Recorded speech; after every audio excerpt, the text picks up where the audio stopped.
I got to tell you, Marcel, when I was listening to that dispatcher tape, and made me flash back to back in the uniform days and going to calls. I mean, it had to be, if I didn't go to a domestic violence call at least twice a night when I was on patrol, it wasn't a normal night. It was just crazy, and kids and everybody just going crazy. And and I know this sounds bad, but it was a good call if there was no physical violence, if that makes sense, right? I mean, it was almost normal where physical violence and alcohol or substance abuse was involved all the time. Okay, we have some questions here. So, Dawn, we'll start with you if we may. Oh my gosh, we're bouncing all over the place here. What are some of the best prevention? No, it's bouncing. I quit it, you guys. Now you're getting me all confused. We'll start with Dawn, I'm sorry. What are some of the best prevention education for kids? Dawn. Prevention education. Well, that's another long presentation, but I say talk to kids. Talk to the kids in your life. That's the most important, and have frequent and regular conversations. It's not like the one talk or once a year talk. It's like this is what they're seeing and experiencing every day. So try to help them make sense of it. I also, of course, parents play the biggest, most important role, but parents can't do this alone. I have 3 babies, a 4th one coming, and I'm terrified because no matter what I do, I can't stop my kids from being exposed to this stuff. It doesn't matter. And so the other thing I would say that you should do is advocate for others to step up to help solve the problem. For your educators, for law enforcement, for medical professionals, for your church. Churches have to talk about these things, and often they're afraid to. We need more research. There's so much more we need to come to the table. And as a parent or someone working with kids, I encourage you to step outside of just your little realm and encourage everyone else to be part of that solution too. Thank you. Marcella, by far the number one question out there is, what happened to Lisa from the call? I don't even know if she has a way to know that, but go ahead. Yeah, it's actually really hard to go back to what exactly happened to Lisa from the call, but I could tell you in general what happens is either the child gets removed and so they get separated from the family, and then you go through a reunification process. There's a huge movement right now which is actually looking at the whole child, whole family scenario, and really looking at, instead of removing somebody from the home, is actually working with the entire family to try and break the cycle of abuse.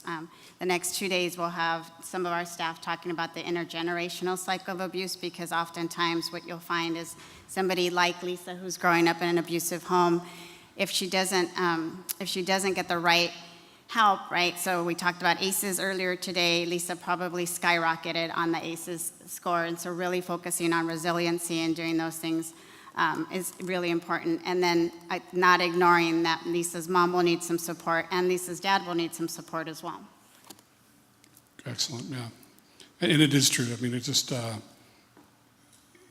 it's interesting, again, from law enforcement perspective too, when you show up, you are so linked together with all of the resources that, yeah, somebody goes to jail on that one, obviously, but there's so many resources that everyone gets scattered almost to a way, but the end goal is to bring them all back together again, as much as you can in those situations.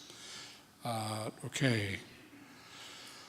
We're back to Dawn. How can you persuade young teens not to watch pornography when they see their peers doing it and don't believe there are consequences?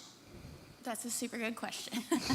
Well, I think if you're able to start young and start about teaching like dignity and human respect or mutual respect and those things, that helps a lot. Also, I think our young people really want to understand the why behind the don't, and they want to understand the science, and they're able to understand. I think as adults we think sometimes they can't, but go back and explain to them the impact it's having on the brain. Go back and explain to them the impact it has on the women in pornography or in prostitution. Go and explain the public health impacts that we're seeing. And I think young people often, they respond to that. And I think if you can help if you can give them a safe place to come and talk to about these things, and you could not freak out when you find out they're watching or looking at or exposed to it, or their friends are, that will help give them a safe space to come constantly and for that support with the struggle. And it's a struggle. I mean, your body is turned on by these images. And so they're struggling with that physical desire at the same time that they might also be thinking, I know I'm not supposed to be looking at these things. So you have to try to help them make sense of that. There's a lot more, but... Yeah. If I could just add, I think the other part that we tend not to talk about is we talk about young girls and sexuality and talk about when they're too young to be having sex and engaging in sex, but we don't talk about young boys, and actually young boys are actually celebrated for not being virgins at a very young age, and so we also have to talk about that side of the equation and not just young girls, it's too soon, but for young boys too, it's too soon, and that has to be part of the dialogue. Marcella, thank you. Marcella, how many men have you helped who are being abused, and what occupations do their partners have? For the men? Yeah. So the national statistics is 1 in 7 men is physically abused or assaulted in their lifetime or a victim of domestic violence, and for women it's 1 in 4. Within our different settings, I would say in the older adult category, about 50% of our clients are men who were the abusers themselves when they were younger and married, and now their adult child is abusing them. And then for the younger, we've had annually about 10% of the people in our residential programs have been male. Okay. Dawn, a lot about sexting. So I guess probably the one question is, what do you do when you find out your own kid is sexting? Don't and a freak related out. question is, take the phone, crush it. Guy response, sorry. And then hunt down the person who received the text, right? So that's the next one. That's the wrong answer. I know I'm bad. And then the related one is there any kind of web links or any kind of information we can share with teens and parents about the consequences of sexting? Yeah. We unfortunately don't have it ready, but we have an ebook that should be out like in the next week or two on sexting and kind of how to talk about these issues with your kids. And I mean, there's a number of other organizations that have some good stuff, especially like the National Center for Missing and Exploited Children, their Net Smarts program, and some others. The UK has like the best parental resources, I think. So go to the UK government's website. But I think when you find out your child is sexting, it's so important, or looking at pornography, or any of these things, to not freak out about it. And if you feel like you're losing control, then step away from the conversation until you can really come back and talk about it with a level head. And again, really explain to them what's happening and why. And there's so many different things I've seen and heard parents do that all were like pretty effective. Recently, I was talking to a parent who found out their daughter was sexting. They knew the boys really well in their family, so they went and they like had a sit down with the other families. It's totally humiliating for the kids, but it really kind of helped them see and put it out on that doesn't work for everyone, but there's not like one answer. So the most important thing, I think, is to have conversations regularly about it and help our kids understand the consequences. So no crushing of the phones then? No. But also, Okay. it's important that you realize that this is the world they live in. Like, they're seeing messages from like Kim Kardashian on Instagram and Cosmopolitan magazine and videos and shows. All are saying it's cool and sexy to sex. Like, it's good to involve. If you love someone, then you have to do this. This is how you say goodnight. You know, like, you have to understand that this is the world they're living in. So when you're saying, no, don't do this, they don't understand unless you're able to help walk them through it, you know? Yeah, and actually, in fairness, on the serious side, I've heard stars actually admit that they've sexted their boyfriends because they say, I travel so much and that's the only way I feel I can connect with them, right? Yeah, I think Jennifer Lawrence said something like that. And she, you know, when you have someone like that who kids admire, they're like, well, if she can do it and it keeps their relationship together, why wouldn't I want to do something like that? So, Marcella, if you know someone's being emotionally abused but they don't think that they're being abused, what can I do to help them and make sure they're safe and understand what they're going through? That's a great question. I think the first thing is to really point out that you've noticed a change, right? Most of the time when you know that somebody's being emotionally or psychologically abused, you start to see a change either in their demeanor, they withdraw, they're quieter. Really acknowledging, I've noticed a difference. Is there something you want to talk about? I think the secondary thing is let them go at their own pace. Is that oftentimes what happens is people don't share because the minute they share, somebody withdraws from the relationship, right? Is somebody says, you need to do these 3 things, right? It's almost similar to like, okay, fix it. You need to do these 3 things and get out. Well, that's not what the person needs to hear. That person needs to hear that you believe them, that you care about them, and that when they're ready, you're there to support them. So those are the 3 things. And then also give them information about hotlines, because the hotline, I want to just sort of bust a myth, right? When you call a hotline, it's not just because you're ready to leave, it's not because you have to get counseling, but the hotline, we actually find that most of our callers will just call and talk because they're not quite sure they're in abusive relationships and they're trying to figure it out. So a hotline is always a good number. I think ours was up there, but I'm happy to share it again if you need. Okay, thank you. Dawn, what can college students do to combat pornography and social media perpetuators? And there was also a related question in reference to resources for churches and things like that. Sure.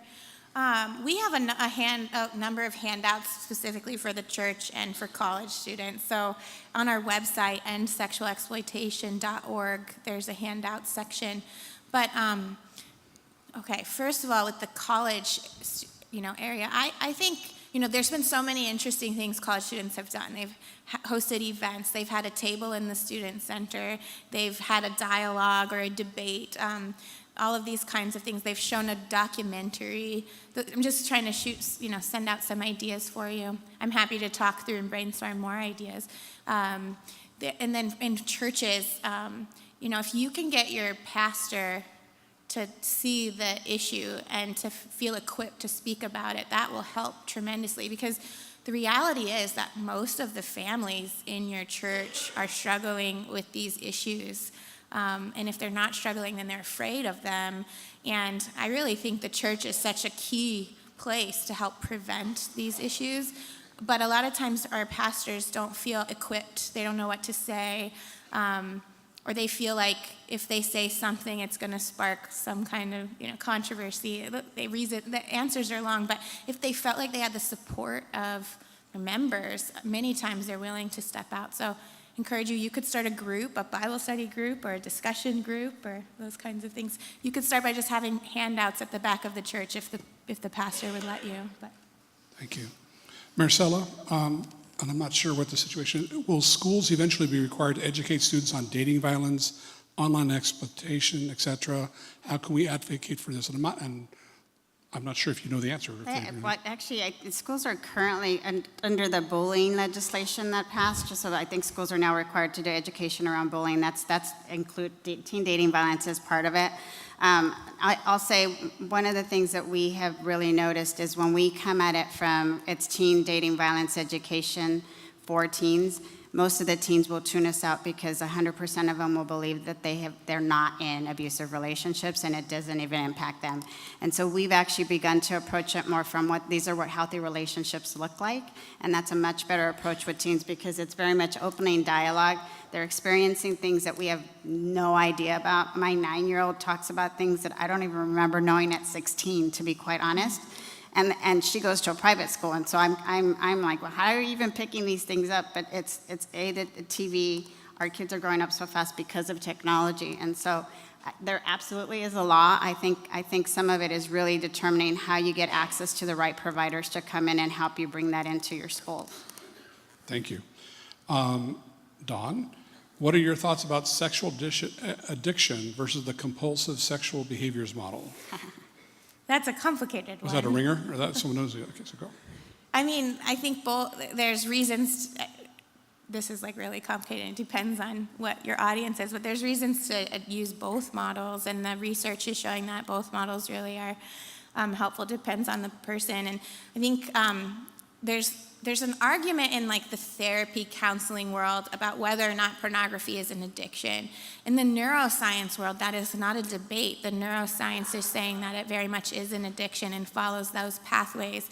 But there's a number of users who are not addicted, but they have compulsive use problems. So I'm not going to say our organization takes the position one over the other, but we think that both models are really important in trying to overcome these issues. Okay. This is kind of for both of you. I'll start with Marcella. How do both of you cope or deal with the heaviness of the work you do on a daily basis? What gives you hope? How do you not become cynical? That's a tough question. I think most of you would have heard in my voice it was definitely difficult to talk about the topic that we talk about. I'd say what gives me hope, though, is being able to see someone on the other side. So we, in our residential programs, we have over 300 women, children, and men coming through our programs on an annual basis. When they come in, we had a young boy one time, he came in, he was about 4 years old, he'd lost all of his speaking abilities, so he was completely nonverbal when he came in. Within a week of just being in a safe space where he no longer had to worry about what he said, how he said it, how he played, completely verbal, smiling, laughing. And so for me to know that I'm part of an organization that gives somebody the ability to feel safe and that works with partners that creates that safety in the community, that's what gives me hope. I'm going to admit to you and say that every day is not easy, and there's a lot of days that are really hard. And I think often as speakers or leaders of big organizations, we're supposed to have it all together and and tell you that you should be so strong. But the truth is that this work is so hard, and it weighs on your heart, and it's hard, and you should let yourself feel that. And often we're experiencing secondary post-traumatic stress. We have all these other secondary effects, and we should admit it and talk about it. I think that helps tremendously. I unfortunately don't get to work that often directly with individuals who are impacted, and I can see how that gives a lot of hope, seeing that progress. For me, I think a lot of progress, the hope comes from I see the movement as a whole getting stronger. I see more unity, less infighting, less political arguing. I see these different leaders coming together to find better solutions. I see us moving forward on the policy front.